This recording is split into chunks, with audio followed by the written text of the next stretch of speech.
यौम आज़ादी की 77वीं सालगिरह मनाई जा रही है। इस मौके पर पूरे मुल्क के लोगों में जोश व खरोश देखा गया। असम के गुवाहाटी में भी कुछ ऐसा ही देखने को मिला है। सरकारी दफ्तर, स्कूलों और कॉलेजों में तिरंगा फहराया गया। लेकिन यहाँ की जो सबसे खास बात रही, मुल्क के भाईचारे की एक मिसाल भी बनी। वो थी जाहिर औलिया ख्वाजगन चिश्ती रहमतुल्लाह अलैहि की दरगाह में तिरंगा फहराया जाना। इस मौके पर दरगाह के आसपास की हिंदू कम्युनिटी के लोगों ने भी इस प्रोग्राम में हिस्सा लिया। दरगाह के खादिम बाबा गड्डी नसीन ने कुरान खानी और मिलाद महफिल के बाद दुआ कराई।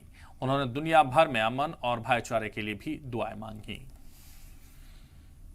आज पूरे मुल्क के साथ साथ गुवाहाटी के जाहिर औलिया ख्वाजगान चिश्ती रहमतुल्लाह अलैहि के दरगाह में भी 77 स्वतंत्रता दिवस मनाई गई। इस अवसर पर गड्डी नसीन बाबा खादिम ने झंडा फहराया और आसपास के सभी जाति धर्म के लोग इस झंडा फहराई प्रोग्राम में शामिल हुए और झंडा फहराने के बाद कुरान खानी के बाद बाबा के दरगाह में दुआ भी की गई, विश्व शांति तथा देश में अमन और भाईचारे के लिए।